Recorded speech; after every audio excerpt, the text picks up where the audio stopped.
పెళ్లి పుస్తకం. అక్క చెల్లెళ్ళిద్దరూ స్లోగా రెడీ అయ్యారు. ఆహా, అవునా? ఎవరి వల్ల లేట్ అయిందో నిజం చెప్పమంటావా టెడ్డీ? పిన్ని, ఇప్పుడు ఆ స్టోరీ అంతా చెబితే ఆంటీ కూడా నాలానే కన్ఫ్యూజ్ అవుతారు. క్లారిటీ ఇవ్వడానికి, మొత్తం కథ పూర్తి చేయడానికి ఈవినింగ్ అవుతుంది.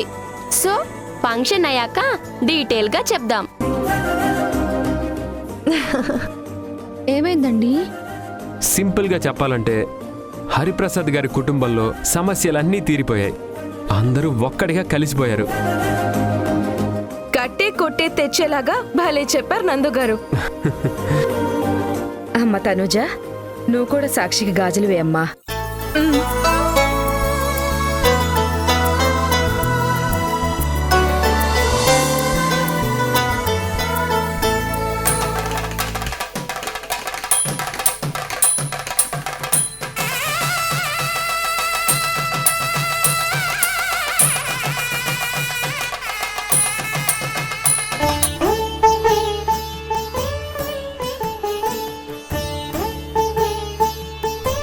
నందు, ఇది నా తరపున ఇస్తున్న చిన్న గిఫ్ట్.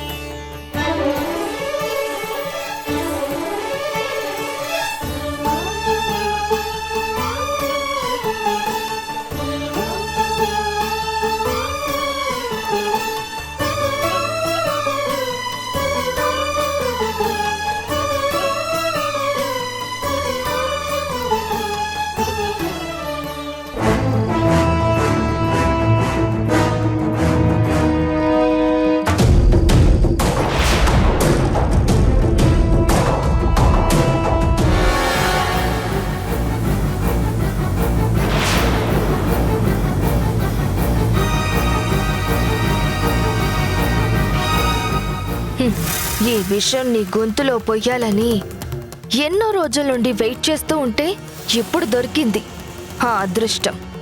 మొగుడుండగానే పోతే సుమంగళిగా పోయిందంటారు. నువ్వు తెల్లయ్యాక బిడ్డని తీసుకుపోతున్నావు. నీ చావు నిజంగా చాలా మంగళకరంగా ఘనంగా జరగబోతుంది సాక్షి.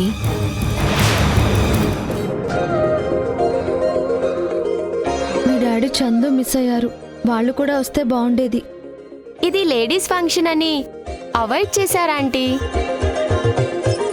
నేను, మా పప్ప, మా మావయ్య, మేమంతా జెంట్స్ అండ్ జెంటిల్మెన్స్ కదా టెడ్డీ. వాళ్ళు వచ్చుంటే మేం కంపెనీ ఇచ్చేవాళ్ళం. మీ ఫ్యామిలీ మా ఫ్యామిలీ ఎంత కలిసిపోయామంటే, ఒకరింట్లో బాధ ఉంటే అందరం అదే ఆలోచనలో ఉంటాం.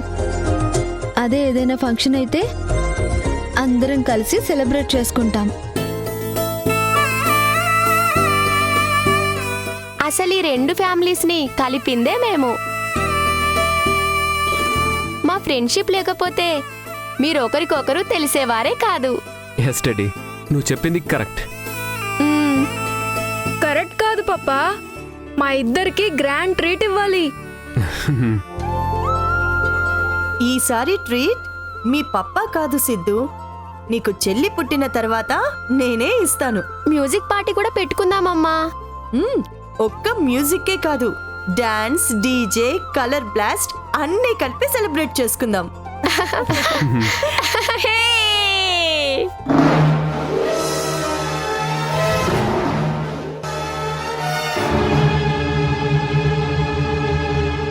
ఇక్కడ సాక్షి చావుకి ప్రిపరేషన్ జరుగుతుందని తెలియక అందరూ సంతోష సంబరాల్లో మునిగిపోతున్నారు. అందరి నవ్వులు ఒక్కసారిగా సైలెంట్గా ఏడుపుగా మారిపోతున్నప్పుడు చూడ్డానికి ఎంత బాగుంటుందో. ఆంటీ, అందరూ గాజులు వేసేశారు కదా, నేను లేవచ్చా? ఉండమ్మా, అభి స్వీట్ తీసుకురావడానికి వెళ్ళింది. అది తిన్న తర్వాత లేదు గాని. సరే ఆంటీ.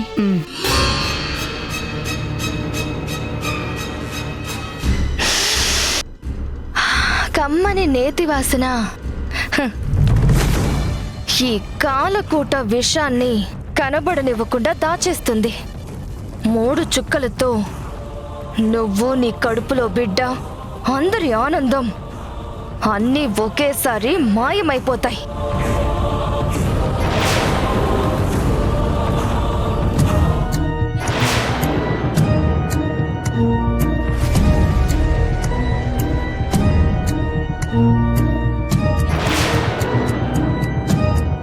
ఈ చుక్క దూరమైన నా భర్తని, కొడుకుని నా సొంతం చేసుకోవడానికి. సిద్ధు, మా అమ్మని పాయసం తీసుకురమ్మని పంపాను. ఇంకా రాలేదు, వెళ్ళి చూడు. ఓకే అమ్మమ్మ. ఈ చుక్క నన్ను గుడ్డిగా నమ్మి మోసపోతున్న నీ అమాయకత్వానికి. ముచ్చటగా 3వ చుక్క. ఈ చుక్క నీ కడుపులో పెరుగుతున్న పిండాన్ని చంపేయడానికి సాక్షి. నీ ప్రాణం తీయడానికి క్యాన్సర్తో నా ప్రాణం పోతుందని నాటకం ఆడాల్సి వస్తుంది. డెవిల్!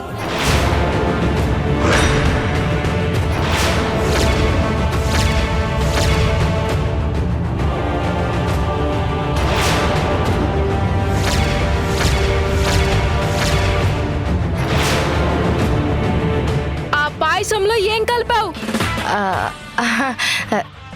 ఏం లేదు సిద్ధు. అబద్ధం చెప్పద్దు. నీ మాటలు నేను విన్నాను. నీ చేతిలో ఉన్నదేంటి? పాయిజనా? పాయిజన్ ఏంటి సిద్ధు? ఏం మాట్లాడుతున్నావు? నేను నీకు మరీ అంత రాక్షసులా కనిపిస్తున్నానా?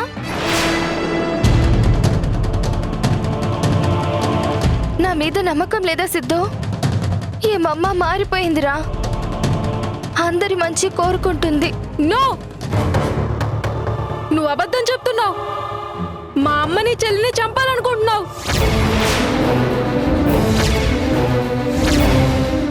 ఆ మాట నువ్వే చెప్పావు. అయ్యో భగవంతుడా, అలాంటి మాటలు నేనెందుకు అంటాను సిద్ధు? మీ అమ్మ చెల్లి కోసం నా ప్రాణం ఇవ్వడానికి కూడా ఆలోచించను. అలాంటిది వాళ్ళని నేను ఎందుకు చంపాలనుకుంటాను సిద్ధు?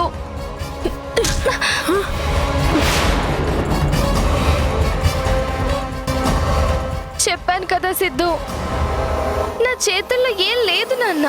లేదు, నేను నమ్మను. నీ పని ఇలా కాదు. ఇప్పుడే పప్పాకి అమ్మమ్మలకి చెప్పేస్తాను. ఏయ్!